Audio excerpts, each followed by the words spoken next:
কেই বা জানত যে একটা ভাইরাস এসে হঠাৎ পৃথিবীর মানুষের জীবনযাত্রা বদলে দেবে। 2019 সালে যেমন করোনা ভাইরাস হয়েছিল।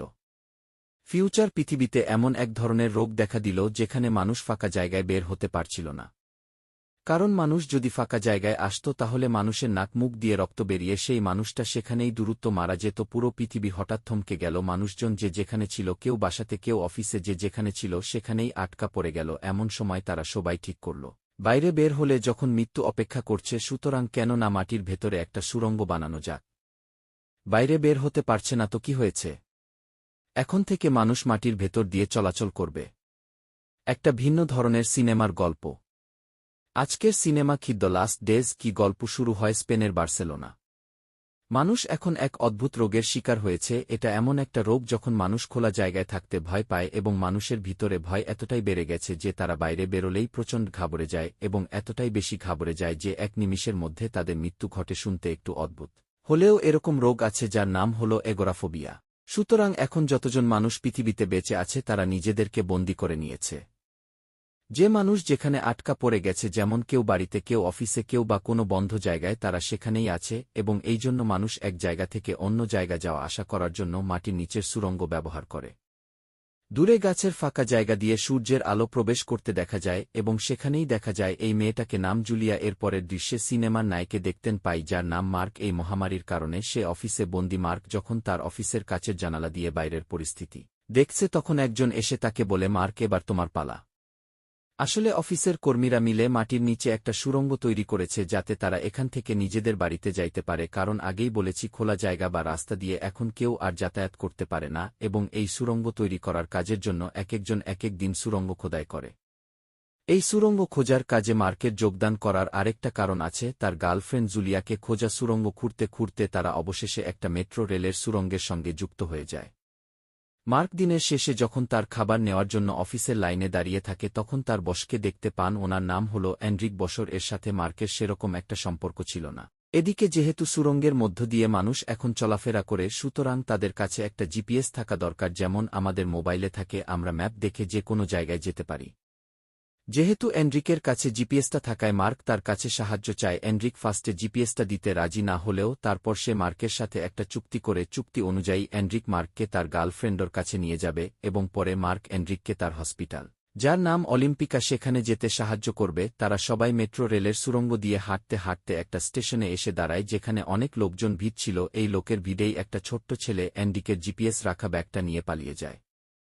ছেলেটাকে তাড়া করে মার্ক আর এনরিক তাদের আড্ডায় পৌঁছায়। সেই লোকেরা তাদেরকে ধরে ফেলে, কিন্তু তখনই কারেন্ট চলে যায় এবং এই পরিস্থিতির সুযোগ নিয়ে এনরিক মার্ককে জিপিএসটা নিতে বলে আর সেই দলের লিডারের কাছ থেকে বন্দুক কেড়ে নিয়ে তাকেই গুলি করে মেরে ফেলে। দলের আরেকজনকে এভাবে তারা আহত করে এবং সেখান থেকে পালিয়ে যায়।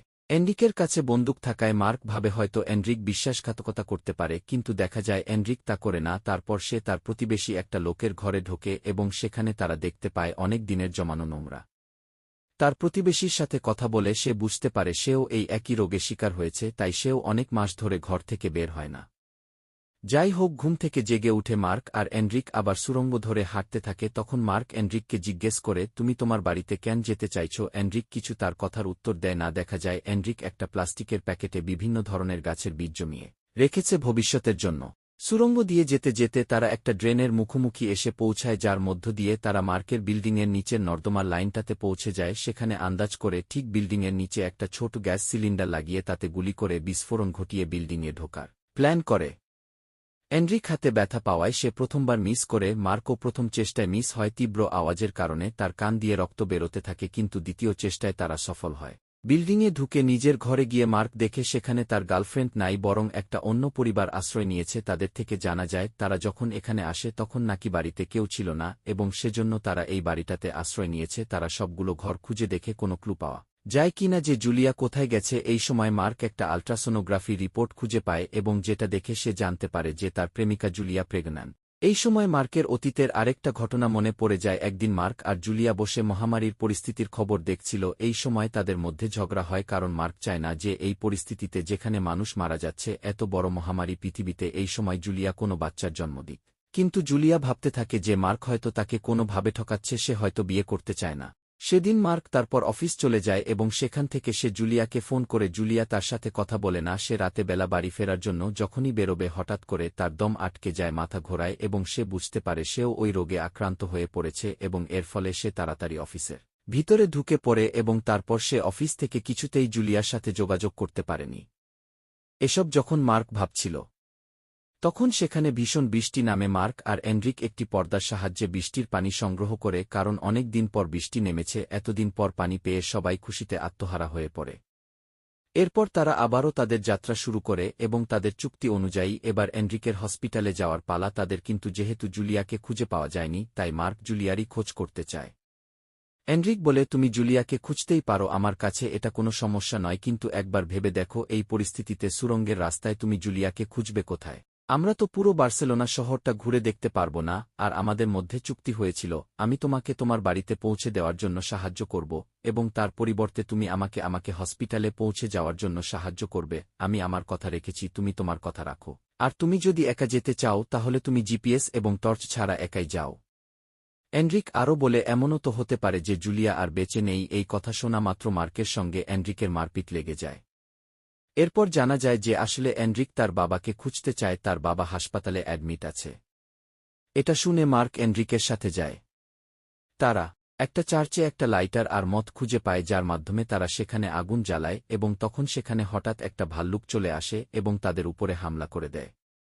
কোনোভাবে তার সঙ্গে লড়াই করে একটা তীক্ষ্ণ লাঠি দিয়ে ভাল্লুকটাকে তারা মেরে ফেলে এবং আগুনে পুড়িয়ে তারা মাংস খেতে খেতে গল্প করে।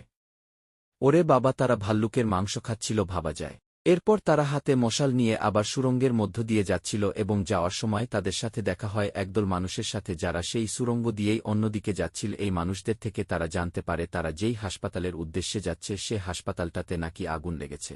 আর এটা শুনে এনরিক পাগলের মতো দৌড়ে একটা উঁচু বিল্ডিং এর সবথেকে ওপর তলায় গিয়ে বাইরে দেখে পুরো হাসপাতাল আগুনে জ্বলছে এবং এই হাসপাতালেই যেহেতু এনরিকের বাবা অ্যাডমিট ছিল, সুতরাং তার বাবার সঙ্গে দেখা করার বা তার বাবার বেঁচে থাকার আর কোনো আশা থাকে না। তার বাবা ওই হাসপাতালের 5 তলার একটা বেডে ছিল, তার বাবা ছিলেন একজন কোমার রোগী। এনরিক এটা দেখে প্রচণ্ড ভেঙে পড়ে। সে ভাবতে থাকে যখন তার বাবাই বেঁচে নেই, সুতরাং আমি বেঁচে আর কি করব, কারণ পৃথিবীতে তার বাবা ছাড়া আর কেউ ছিল না। তাই সে সেখান থেকে লাফ দিয়ে আত্মহত্যা করতে চেষ্টা করে, কিন্তু মার্ক সঠিক সময়ে তাকে বাঁচিয়ে নেয়।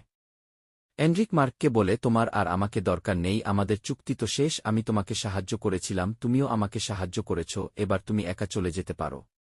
মার্ক একাই সেই শপিং মলে যায় যেখানে তার প্রেমিকা কাজ করত। তাকে খুঁজতে খুঁজতে সে একটা রুমে গিয়ে পৌঁছায় যেখানে একদল মানুষ নিজেদের মধ্যে একটা ঘেরা বানিয়ে থাকছে। তাদেরকে সে জুলিয়ার ফটো দেখিয়ে জিজ্ঞেস করে একে দেখেছেন। তারা জানায় জুলিয়া সেখানে নেই। মার্ক জুলিয়ার আরও বর্ণনা দিতে থাকে। এই সময় দেখা যায় একদল মানুষ আশ্রয়ের জন্য সেই বিল্ডিংয়ের মধ্যে হামলা করে দিয়েছে। মার্ক তবুও জুলিয়ার খোঁজ করতে থাকে এবং আন্দ্রিয়া নামে একজনকে পায়। আন্দ্রিয়া জুলিয়ার সঙ্গে কাজ করত। আন্দ্রিয়া জানায় যে জুলিয়াকে আমি সেদিনের পর থেকে আর দেখিনি যেদিন তুমি কল করেছিলে। জুলিয়া ডাক্তারের কাছে গিয়েছিল।